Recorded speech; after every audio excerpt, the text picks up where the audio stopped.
because my dad is one that instilled work ethic and my mom as well.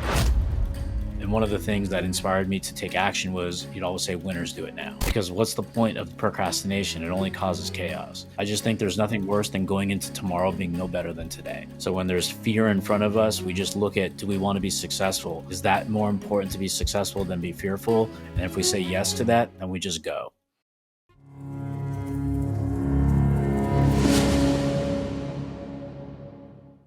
Yeah, let's see how we go. Love the I love the quality of what you've got going on as far as visually. It's awesome, man. That's really cool. Oh, thank you. But yeah, no, super appreciate you coming on. Keen to have this chat. I guess there's a couple of things. Well, there's a lot of things that we can talk about, especially to do with sales and growing businesses and things like that. But I'd love to know to sort of kick it off. Like with most people who want to start businesses, sometimes they start from a place where it's not ideal, as in, you know, you don't have a lot of resources, so you have to be resourceful in some way. You started your agency pretty much with a phone call, with a cell phone and no money. How did that come about? How did you get started? Why? Yeah, I used to work for a company and I was on the sales floor and we sold advertising and marketing to real estate agents. And I knew that I didn't have like a big, huge future there because I never got a raise. I worked 7 days a week, many hours a day, 10, 12 hours a day. And that wasn't the reason I left. I enjoyed the work ethic. I actually admired the fact that they allowed me to stay that long and I got to learn from them and work. It was a publicly traded company. So I learned a lot about corporate life and whatnot, but I just knew that the cap and the ceiling was on my head. So one day just up and left, like no reason. I was starting to become like in the top 10 consistently of 120 salespeople and, just up and left because I found a problem that clients were not being solved for the products and services we were selling. So I just said, you know what, let me see if I can solve those. And I left without a plan. And all I had was like, back then it was a flip phone, but now we got these beautiful iPhones that do everything. But yeah, that's all I really needed. I mean, I just had an idea and I had such little expectations of myself of like, am I going to be successful or not? I didn't know the answer, quite frankly, because I didn't know if what I was going to do was going to sell. I just went in with the determination and over the skill. Like I didn't have much skill as far as like building a business because that was my first go at it. I just went in with determination and like we were talking about Kobe Bryant and the Mamba mentality. I just went with that sportsmanship of like, just don't fail. Like get better every day. Because in sports, like when you first start off with a skill, you suck at it and you just suck less every day. And I just went in with that kind of expectation of myself. It's just keep doing the reps because it took you a long time to learn certain skills. It may take that long with this new skill of being a business owner. So I just kind of lowered my expectations, extended my time frame. And that's kind of where it sped itself up by having that mentality. Wow. That's really cool. I think a lot of people get stuck in trying to figure everything out before they do anything. It sounds like you just had the drive to just find a way to do something, right? I blame Mark Cuban for that. I heard a Mark Cuban quote or some story. I don't know what it was, but I just lived and died by that whole thing. It's like when he didn't know the answer to something, he said yes anyways, if he knew he could figure it out, even if it meant staying up all night. So I kind of followed that same guiding light, is that like, I got to figure it out. I can't be a builder. I got to be an advertiser. I got to be a salesperson. That's how sales is the lifeblood of all businesses. Yes. If I just build all these things, what if they don't buy it? So I decided to sell things that people said, can you do this? I'd say yes. And when enough people, I found that common ground of what a lot of people wanted the similar thing of, then I just started becoming the specialist in what the market already demanded. Nice. And how did you get your first client and what did you sell them? Yeah, so it was something that actually failed, my first failure, but I kept the business going and pivoted immediately. But I was selling virtual assistant services. Back then, we just called it like whatever. We'll help you. We didn't have like a title. I didn't call myself a VA, but when I was working at Realtor.com and other companies, I found out that like they need help optimizing and utilizing the stuff they're even buying. And since I knew how to use these products and services like a ninja, because the internet was kind of just prevailing and homes were being found on the internet so they can match with their agents. The market never caught up to the technology and they weren't optimizing the process. So I said like for $600 a year, which is basically $50 a month, they paid in advance so I could get some cash flow to kind of keep going. I will optimize your properties on the internet for you. Just send me the pictures, send me the description. I'll make it look beautiful and I'll do it for you. A lot of people didn't have a lot of listings, so it was a highly profitable venture for me. But Mm. then we Wow. started getting a whole bunch of clients with that sexy offer, started selling. But then it became too much work for us. We're like, fuck, we didn't even think to hire people. Yeah. Thank God we didn't even think to scale that because that would have Yeah. been just a disaster. But Fulfillment. Yeah. a client asked us for a service. We said yes to it, which was a graphic design unit. And then we're like, holy shit, people Mm. are paying like $500, $600 for this. And then we ultimately stabilized at a $150 unit Yeah. for banner ads on the internet so they can advertise. And we realized, like, holy shit, there's so many banner ads off every website. The only way these media companies make money is by selling banner ads. Mm.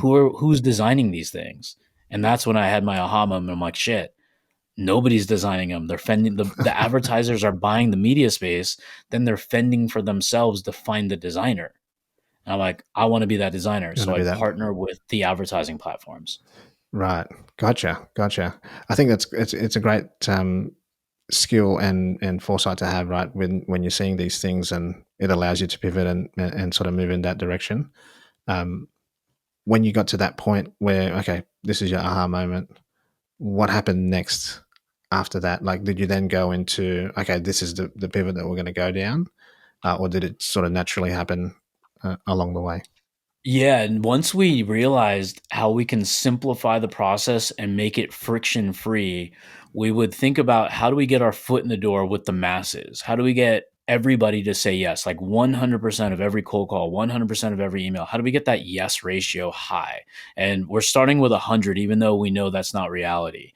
But Hmm. we found our angle of how do we tell people that hey, we can create these adverts that are going to inspire a better brand unit for you so you represent your company at its utmost respect. And then number two, get higher click-through rate by bringing up the pain of having a bad advertisement that they could be wasting their media spend because the little graphic is not going to be effective. Hmm. And that's where we found our angle. And when somebody bought one, then we try to sell them 10 Yeah. because Okay. who wants to see the same ad all year long? Coca-Cola would never do it. Hmm. Amazon would never do it. Why don't we just take, without spending billions of dollars, why don't we take a page out of the playbook of the guys who already learned this by spending Yeah. billions? So now we get it for free, right? We don't have Yeah. to have that learning curve. So if we buy these things and switch them out every 3, 4, 5 weeks, we'll never get that ad fatigue. So we're always effective year long. So it was like Yeah. start with one, sell the pack, and that's what we started doing. And we stayed really, really like focused as much as we could to Hmm. stay in the one product, one Yeah. specialty, one angle, and that just served us so well because delivery. When you get into the agency or whatnot world and you're building the company, Hmm. delivery becomes more like a Henry Ford power plant. It's an assembly line. Something like So yeah. I didn't have to say, here's a logo, here's something for print, here's a booth design, here's a landing page design. It's like, just design it like this rectangle or this rectangle or this square or this circle. I just said, Yeah. here's the size, here's the call to actions, and off you go. It just became so much easier. So you didn't have to like not sleep all night, right? Trying to Yeah, yeah, deliver. trying to deliver everything. Wow, that's awesome. I think that's really cool. A lot of people that I come across when they're trying to, yeah, build something significant, it does get complicated. It does get complicated, and there's always adding things and, uh, consistently having to, I guess, reprogram everything. So I think it's good. It's cool that you sort of get down that way. Um, how big a team did you have? When you were doing that?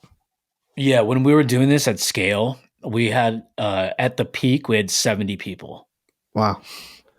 Yeah, we were Okay. partnering with some pretty big name brands. So we had a huge volumes. And I never expected that this could be a real business. I was just like, this is good money, pays the bills. I got some beer money. I was young enough at the Yeah. time. I'm like, this is cool. And then I started making more money and more money and more money. Then I started making like more than all my friends combined at one point in a single month that they may make in a year. And I was like, oh shit. Yeah. Like this is cool. This This is is fun, cool. some fun stuff. Yeah. Yeah. Yeah, It's who'd have also thought you can sell banner ads and make millions of dollars off of that? I'm like, it's just a matter of just the focus just took over that we made a service sticky. We Mm. made our advertisement, our process, our systems, our delivery, our pricing so optimized that to replace us would hurt the people outsourcing to us in the first place because you couldn't replicate You couldn't what we do it. studied every day because it's our core business, not theirs. Yeah. Yeah. I think that's because you mentioned about, having a really sticky product service. I think building something like that, it just makes it super hard for people to, want to change and want to do that. But The I'd crazy like to. part is my playbook was like I can give anybody the playbook. Mm, It's just that I believe that by giving the playbook, it makes me even more valuable to say, here's my business plan, off you go. I think it'll attract people even more to me because I don't care if you know what I'm doing. I don't yeah. care if you know how I'm even doing it. It's just that now you got to operate the manual on your own. And Yeah. if it's the first time, I don't know if it's going to take you years or if you're a genius and it can take you weeks. But here you go. So I Yeah. never was fearful about giving my ideas, my playbook, my angles because it's how you execute is what matters the most. Yeah. Great point. Great point about execution. And I think, yeah, being able to share these things, it does. You're right. It does make you super valuable because then, people always question like why you're doing it. And it always comes back to the source, right? Because you're the original person that came from it. And I think it's Right. always kind of comes back to that. Um, I'd like to just touch on because for most business owners, running 2 to 3 to 4 people can be overwhelming. You're running a team of 70 people. Uh, what's your what's your take on being able to either be a good leader or how to run a team efficiently at scale?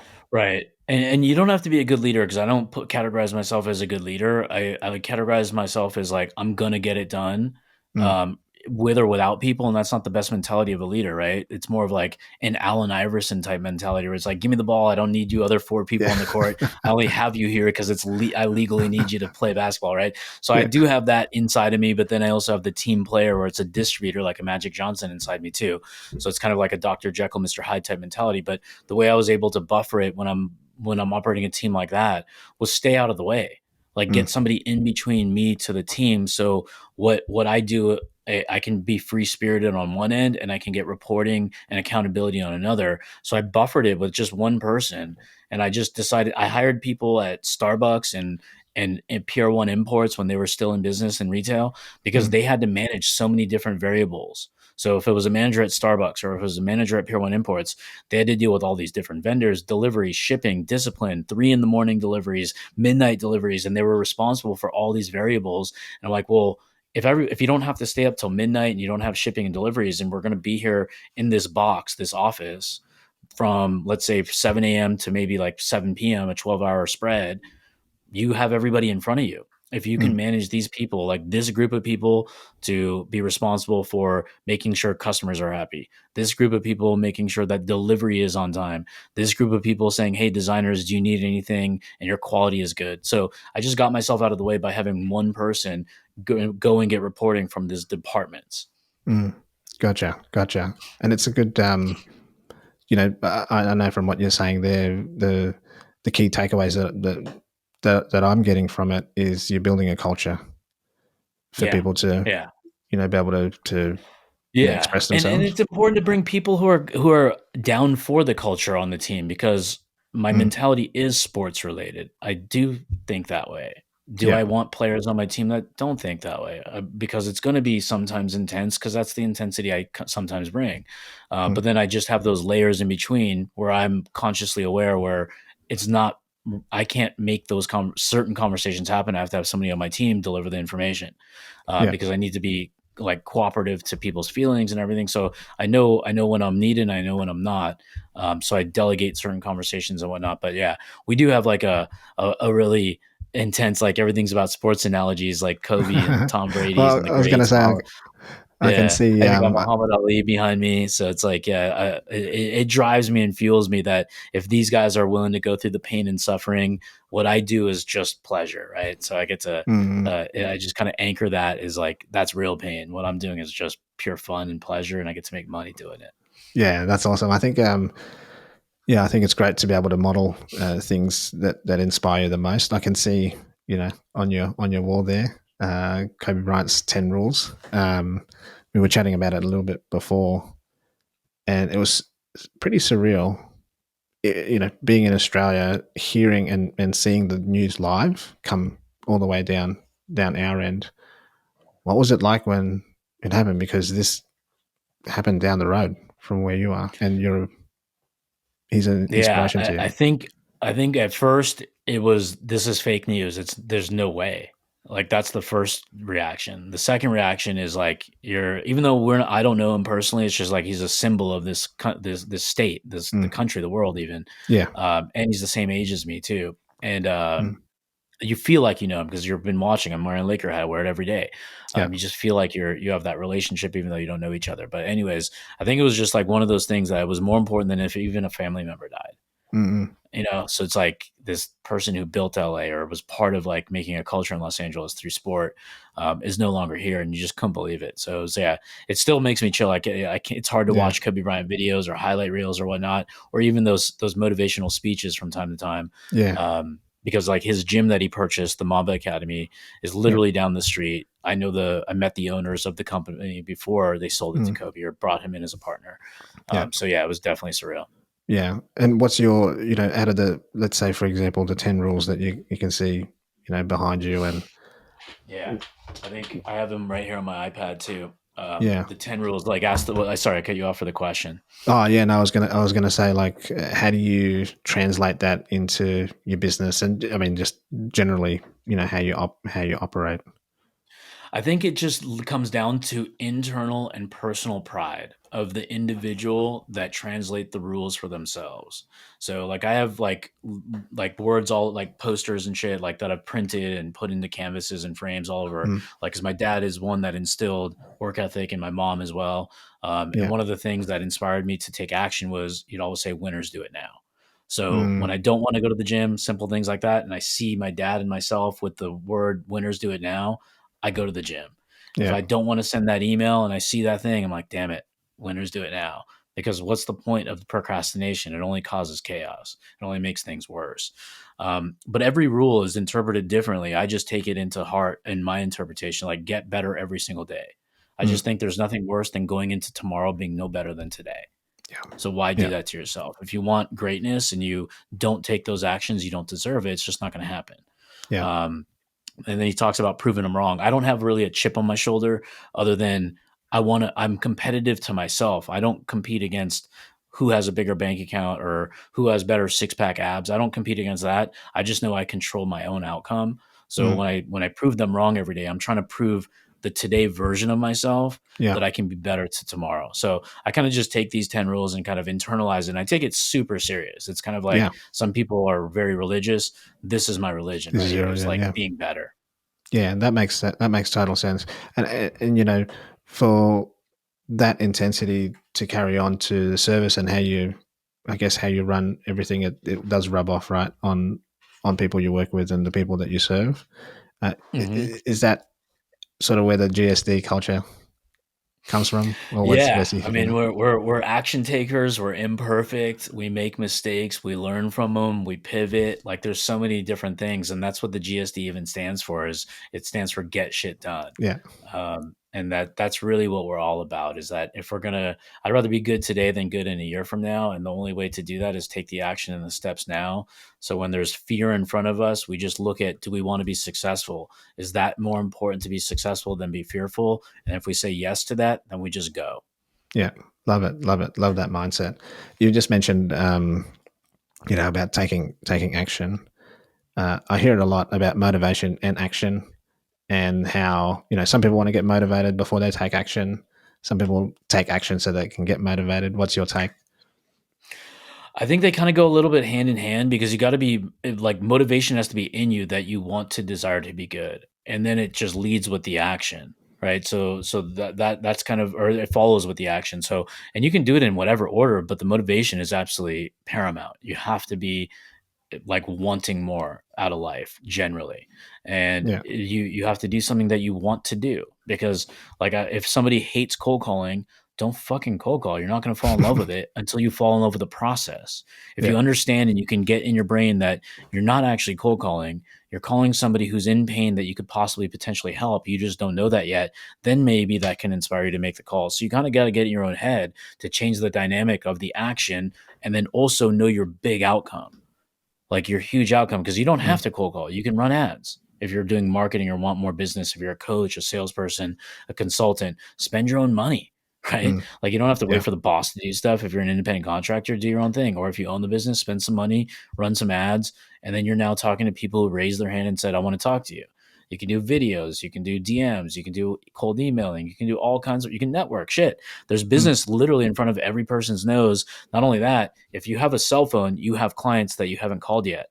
Right. So Yeah. there's definitely ways where you can get, like, you have to just get inspired and motivated. And once you're inspired, man, you could be absolutely unstoppable. Yeah.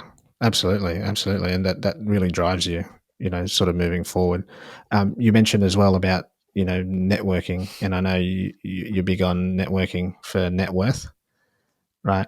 Uh, what's it like? What's it really like to have a good network? And how does that translate to your net worth? Well, what's your take on that?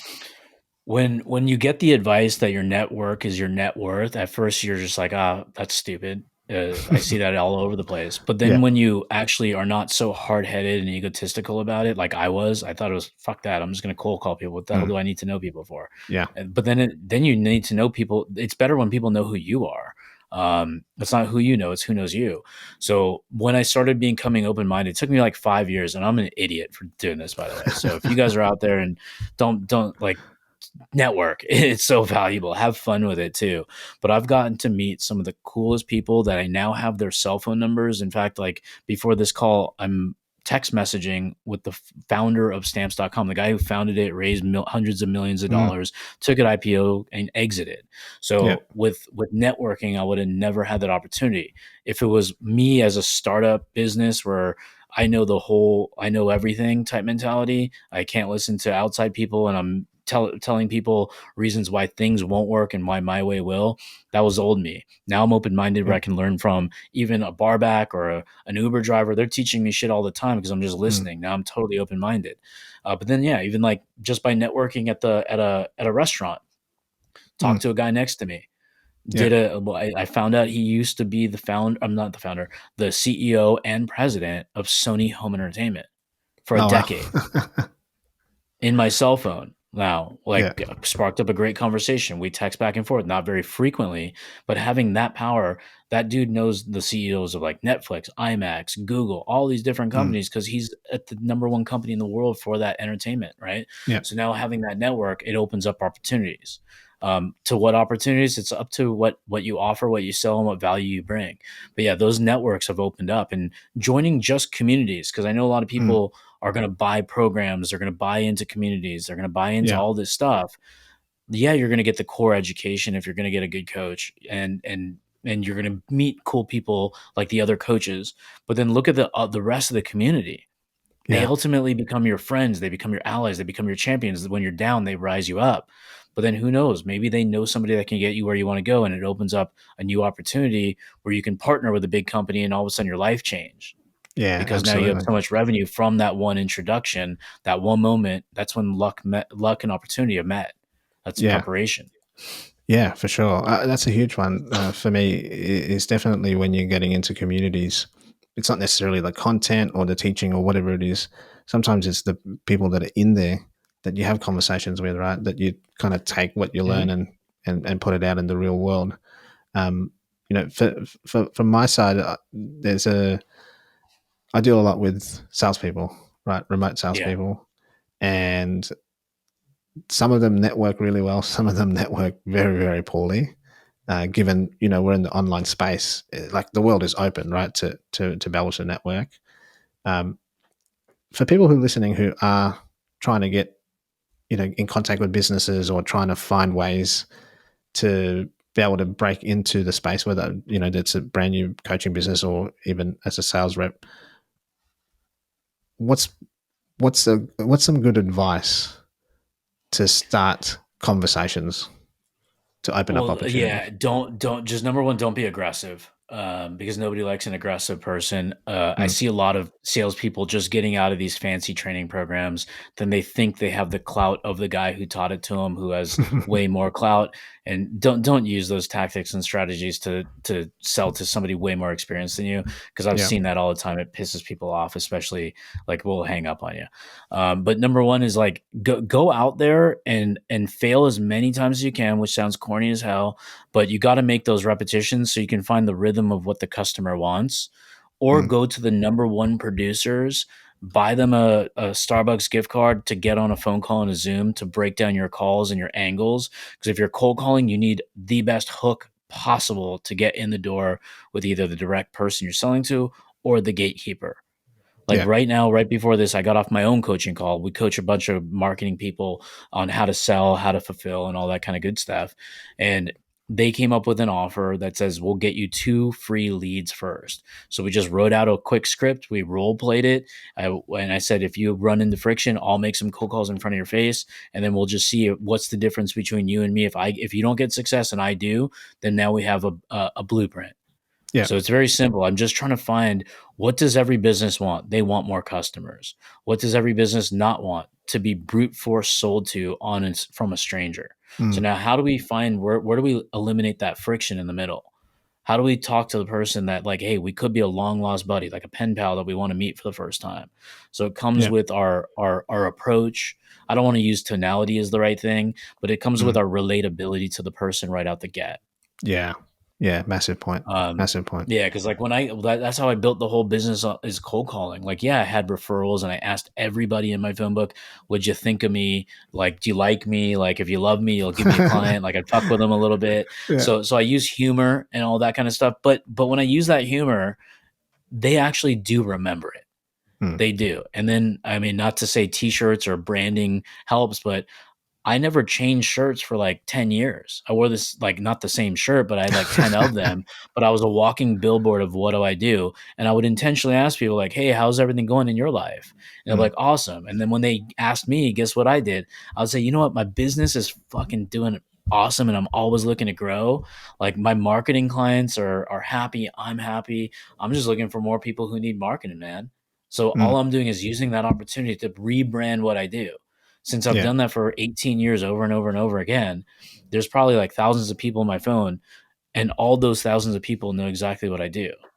Yeah. So Yeah. now I For have sure. champions of people who could possibly think of me over compounding time over time over time, where I can live off of referrals if I wanted to. If I Mm. didn't have goals in life, I would just live off referrals. But then, since I do have goals, I want to always expand my reach. Good reach. Yeah. And it's good brand building too, right? Like every time you just become known to be that person as well. So, and I think that that experience is very invaluable when you, yeah, when you're trying to teach other people how to do the same thing. So, you mentioned about your, coaching agency owners. Um, Tell me a little bit about your GSD sales method. What's Yeah. your secret sauce on that? Yeah, I mean, the secret sauce is that it's not so secret, right? It's really, I've always lived and died by the foot in the door. Like, Mm. I have to understand my prospects so well that I might know their business, their problems, their solutions better than they do. And I want to contrast what I do against everybody else that's even listening into this podcast or will listen to it, that I'm different than you guys. Mm. Because I'm always going to contrast, like, I need leads to I need systems and leads to make sure the leads are actually quality. And the reason why my leads aren't quality is because I don't have the system. But guess Yeah. what? I'll merge the two together from one company. So too many people are offering the same commoditized approach. I'm going to decommoditize it by asking some questions. I'm going to do Mm. 2 things I like to do on a call: is understand, how much money do you feel like you could be losing by not having this in place? Yeah. If you had it in place, how much money could you have been making? Then go in a year from now, if we don't solve this, like, what would that look like? And so I like to go backwards in life so I can create revenue in their mind, that they're pissed off that they don't have it, give them the solution, future pace it, that it's going to Yeah. continue. And now we have a Mm. $500,000 problem on our hands, but my Yeah. solution's only X dollars. Yeah. Right. So once I can paint that picture and then also decommoditize from what everybody else in the world is going to say, then I know I have a really valuable opportunity at my hands. Yeah, for Now, if sure. I can make my objections only lead to one, whether it's Mm. logistic, whether it's fear, whether it's like I have to get past the fear, but if I can get it down to the one that I like the most, which is cash flow and money, Yeah, then we have to work with somebody either like a discount or a pay in full plan or some sort of financing terms, yeah, because that's the one that's the easiest to overcome is the money part. yeah, for sure. No, I agree with that. Definitely something to isolate as well, right? Like with what you're saying. Um, Yeah, with and one more thing just to jump in is like it's also like a lot of people sell offers, but they don't sell it very effectively. So sometimes we have to reposition the way they understand their own offer before they can actually do a presentation. Right? Because yeah, like yeah, the company owners, they have a billion ideas, and the way they actually say something, it comes out totally different each totally time. different. So we want to kind of like a lot of people right now are selling software, and it's like Go High Level as a back end platform or Yeah, whatnot. It's just that everybody's trying to sell the whole mecca of the platform. I'm like, dude, just sell like a couple features and put it into an offer that's a low friction way, because you sound fancy as hell when you offer too much stuff, but you only sound fancy to you. To the yeah, customer, they stopped listening they stop listening. because they Yeah, don't know what you're talking about. Like you started off speaking English, then you just literally went into Mandarin in their mind, and they yeah, don't speak that language, right? So we just got to simplify it. And the CEO of the company of Realtor.com, I think he's the one that told me this one time. He's like, just talk to people like they're a golden retriever. He's like, then mm, they'll definitely understand what you're saying. Slow it down, make it simple. yeah, It's not for you, it's for them. yeah. That's massive, right? And I know that's marketing sort of 101 as well.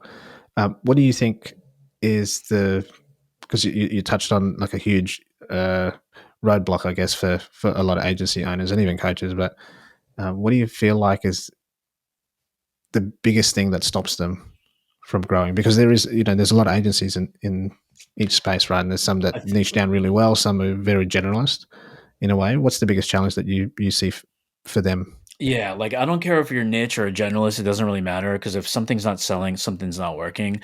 I Mm, think what people do is they switch too much. They have such a short time frame of what success really is, until you learn from mm, wisdom. I mean, if you talk yeah, to your future self and like pretend you're talking to your future self for a second, saying, "Hey, um, if I commit to something for 2 years, could I be the go to person in that space? Or if I commit to something for 1 month, switch and then do it for a month, and then switch and do it for a month, will people respect me as that specialist in all these switches?" Right? So we just kind of have to like yeah, feature pace ourselves a little bit, but then look at other people. Like, why did it take somebody 5 years to finally start to make real money? And then if you ask that person that question, they switched too much. They yeah. were generalists. They sold too much. They said yes to websites, SEO, Totally. pay per click, sales coaching, and consulting when they couldn't deliver on any of it. And then they couldn't get Mm, another client because they're consumed in one offer and one client, and you're only getting paid $2,000 a month. I think we overestimate what our capabilities are. We overestimate how mm, fast we can do it. And if we just lower our own expectations and give ourselves like 2 years, because like think about how long the lifespan is of a human, right? Some people say it's 4,000 weeks. Some people say men live till 84 and women live till 88. I don't really care to argue what that date is, but if we have that long of a lifespan, why don't we just commit like our business to like that 2 year block to see if we'll be yeah, successful? Because you will yeah, be. The answer is you will be, right? But we don't give ourselves that longer commitment. We think everything's a race because some mm, dude on Instagram took a photo with a Lambo and he just started his business. Who gives a fuck? Fuck yeah, that dude. yeah. Like focus on you, right? Like 100%. you'll be successful. You give yourself the opportunity to think longer term. Because like the analogy I give to people is like when you were born, how long did it take you to walk? Mm, Like, did it take yeah. you 18 months, 22 months, right? Your parents didn't say after 1 month, this baby's not Just working, let me turn imagine- him in and get another one, yeah, right? So why do we do that with our business if our basic skill, assuming you have the motor skills to be able to have the ability to walk, the gift of walking, if you have that opportunity, it took us 18 months as boys, maybe faster as females. But the point is like now we're trying to do a business in 3 months. That's mm, where I think see a lot of people fail. Their yeah, impatience kills them. yeah, for sure. And a lot of it, sometimes comes down to, well, information that they collect, right? And seeing even some people. I mean, I talk to a lot of people who, uh, on the surface, have had like an overnight success, but most people don't take into account all the shit they've been eating for the last 5 years to get to Mhm. that, that just clicking at that particular point in time. How do you Mhm. dissect what's good information? Like, how do you filter good information versus bad? Yeah, you just got to know the source because there's a lot of bad information out there. I think the unfortunate truth is you're going to go through some bad sources and you're going to Mm, take that advice and you're going to fall flat on your face and you don't know it today but you'll know it in a month, a year, or down the road, but it's going to make you stronger, it's going to make you better. I'm a big decision maker. I make things fast. I deal yeah, with the risk because I am a business owner. I've made more money so I can spend more money to fail. yeah, But therefore, I'm going to find those things that are going to be my gems that move the needle in where I am in my business. But I think just knowing the source, knowing what people think about the source, the results of the source, etc. Like just do a little bit of due diligence. That's yeah. really what it comes down to. And when it comes to like patience, there's so much shiny object syndromes out there. It I is. Yeah, mean, it's the massive. one thing is just have patience, but also be fast enough to implement. Because like I said, I'm a risk taker. If I see something that I like, and I've watched somebody for long enough, I they may not like if they're younger and don't have the clout that other people have. I look at that as an opportunity to get more of your time for less of the price you should be charging because I've heard you. I feel like you're believable. I've done my due diligence. I've watched 20, 30 videos of you. I've Mm, engaged in your group. It may not be that big. You may not have the greatest results in the world. You just haven't had the right opportunity for the client that you want. yeah, So I can see when somebody's early in the game and I can see something through my gut telling me like this guy's gonna be dope. Let me yeah, get in early and hire somebody way younger, right? I have no fear hiring of age or experience, quite frankly. yeah, Um, because I think sometimes the people that don't have the amount of clients that they should be having at this stage, they can also use my help too. But yeah. I'll make the first move sometimes if I got a problem that they can solve.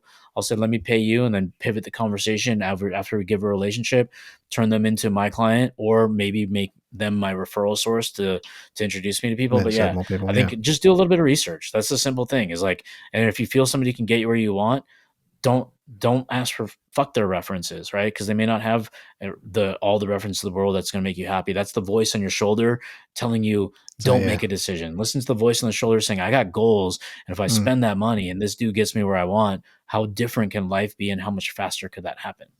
Yeah, different switch. Definitely in the questions that you sort of ask yourself. For sure, I think that's invaluable stuff. Um, I always get to this point in a conversation, especially with coaches and agencies, people dealing in that space, especially now about AI. Um, how big a part is that going to play in your business or the people that you're serving at the moment? It's going to be awesome because it can do so much, and we're quite frankly still learning the whole process because it's pretty friggin' new. I mean, they what did ChatGPT release to the public in November last year? Yeah, So we're months like of just barely using it. I mean, the internet's been around for a long time, and I know people that don't Google stuff yet, right? I mean, they ask questions like, "Do you know how to do this?" I'm like. There's this guy named Google, all right, yeah, or a yeah, girl named Google. Just go ask her or him or yeah, them, whatever terminology I'm supposed to use now. But the reality is AI is going to enhance the hell out of things. Like I'm using AI. Like I saw a video by Alex Hermosi. It's absolutely phenomenal. I sent that mm, video to my team. I said, "What he said, I want you to do. I don't even have to talk anymore." Like I'm going to shoot some videos with my green screen over yeah, here. You make my mouth move and write a yeah. script with Off you go. AI, Yeah, make it cool as hell, and let's see if we can take advantage of this because like, I mean, people couldn't get jobs writing copy for 20, 30, 40, 50 grand a year. Now they're paying $300,000 just to mm, prompt ChatGPT to do all the work. You know how freaking cool yeah, that is? I yeah, think it's gonna be amazing because I'm just using it from the lens of how I would use it, like videos, images, blogs, content, optimization. Pretty soon, sales reps, I don't know, maybe when they hear somebody say, "Let me think about it," maybe the your voice will be yeah. replicated and they'll give them a really I'll give dope them a response. Yeah, yeah, based on based on what we've discussed right now, do you feel like this could be the solution for you? Right. So, like, I mean, it can ask all those questions. So soon that could be happening. But I think it's going to be just we got to embrace it. It's going to happen. We got to get in front of it. Just understand what it is. Everybody's understanding at the same time. Same with those gurus that are selling the courses already jumping on the trend. yeah, Um, they're cash grabbing right now. yeah, Good for 100%. them. Mm, But yeah, I mean, I invested in some people to teach me AI a little bit faster. Yeah. But the number one thing is hop into Google Bard, hop into ChatGPT, ask it questions. Like ChatGPT is a skill, right? If you want better answers, just ask better questions. Yeah. Like I've had it write real estate contracts for me. I've had it write like policies for me. I've had it write emails saying, "Hey, write an email to my cousin telling him I don't want to hang out with him this weekend." And it'll Let's write write that me one all down. these different stuff. Yeah, so it's like I can just literally copy paste and change a couple words. So it's like super cool because like I don't want my brain to get dull and rely too much on it. But it does optimize my day where something could take me 15 minutes, it could take 18 seconds. Yeah, yeah, yeah, for sure, for sure. It's It's super good cool. to Yeah, it's fun. embrace it, right? And yeah, I'll have to prompt it in that way when I don't want to hang out with people. I think that's cool. I haven't asked it that yet, but Yeah. I will. Um, Raul, you've been in business for a long time. Um, where's the next sort of couple of years, maybe 3 or 4, even for you? What are you trying to get Yeah. to now? Like I'll like man, this GSD brand has me fired up so much that I want to scale this beyond borders of who has money and who doesn't. Because yes, we do have high ticket shit like Mm, everybody else, but we've sure. created such a low ticket offer that like I'm by nature like my culture is Indian. I was born and raised in California. As far as I'm concerned, I'm an American. As far as my Mm, culture is concerned, I'm Indian. But when I go there and visit, and it fucking sucks to see people that have the same exact skill just not mm, have the right opportunities. So I'm trying to make our program so affordable that anybody borderless can not go to college, join our program, and get an amazing education when it comes to running a business from a 360-degree approach, being wow. able to market, being able to craft offers and strategically think using like the modern ways of doing everything, because everything I do in my life, whether it's like running my business, running my agency, the coaching stuff, it's all live like every week that we do these coaching. We put like on demand Netflix style training together with the foundations of everything, and we made it available for $7, like so people can buy the shit Wow. for $7, and then it's a subscription, so it does take an investment every month after the trials, Mm, $47 a month. But yeah. we wanted to make it not only because we have free stuff too, don't get me wrong, we have a ton of free education. Um, but we wanted to make it this one a paid side, so it makes people pay attention, it makes people go through it. When they see that debit come out of their credit card or their bank account or whatever, it's inspiring them to show up because that's all they need to do. And when people pay, they tend to pay a little bit more attention, Yeah. because I know that I'm trying to get in shape. I paid a trainer. I'm certainly not missing because I'm losing money by not missing and getting fatter too. So I'm showing up for myself to get my own goal by paying a third party to tell me and teach me how to do what I feel I already know. But Yeah. when I go through that training, I actually would have never done it that way in the first place. But now I'm Yeah. getting Yeah, for sure. that's what we have. That's my true goal in the long game is I want to make sure education is affordable. But number two is at some point in life I want to be more of like in the real estate space, like a lot of other people. So I bought a bunch of properties throughout my life.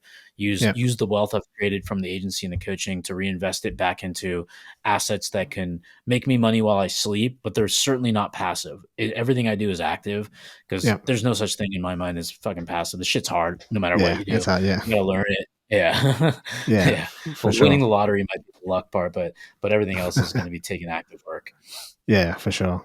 Man, that's huge. That's huge. I think it's a great goal to have to be able to serve that many people. Obviously, I think when you are serving, people to the fullest, exactly like you said, when they pay more attention.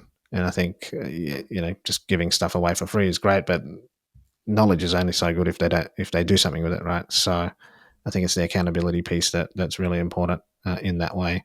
What's the key to the community that you're building? Like in terms of you guys are driving it, obviously, but what's the key to? That everybody is welcome to ask anything they want. It's a community where it's judgment free, ego free, be open minded. And at the end of the day, honestly, this is how I truly feel in my mind is that anybody can make money. They're the only ones stopping them because they don't have the right knowledge, the right mentor. They're taking advice from the wrong person. I'm Mm, not saying I'm the right person for everybody, but I'm thinking we have something so special because we have been through 20 years of experience. And we are in the weeds. We're still in the weeds in our mm, agency. We're and our marketing, our sales. We're doing it all. We've run multiple businesses very successfully, or at least successful in my definition of success. yeah, Because I don't compare myself to other people or their bank accounts or their lifestyles. But I think that's what we're teaching is what's working like literally this morning, what's working yesterday, what can we do to make our community rise above all the other competitors and get what they should have. Because like I hate seeing people that are 65 years old serving fucking coffee at Starbucks. Why Mm. the fuck was that your goal What are in you life, doing? to make Yeah. 18 bucks fucking hour? You can be making that every 15 minutes if you have the right skills, the right tools, and raise your perspectives. And that's really Mm. what I want to do, is raise people's perspectives, because I never thought in a million years that I can have publicly traded companies at my as a client with a Yeah. dude who hasn't changed in 20 years. I wear hats and t-shirts and shorts every day. I'm not wearing a suit for nobody unless it's like a wedding, Yeah. right? So who would have thought that I can just be me and make that happen? I don't know. It's because I had people that taught me to think way differently, way bigger, because I was stuck at a ceiling. I thought I was going to be a $150 slanger every day, Yeah. sell one to one conversations. Then I got a client that literally, it was a one close, but they were giving me 100 orders per day. Yeah. So I Massive never shift, thought in a huh? million years that would be what I was capable of. And now that I know I'm capable of it, I know I'm capable of a lot more. So the standards have raised. So that's what I think of the community is all about, is just raising perspective. If we can shift somebody's mind and their perspective, we've done our job.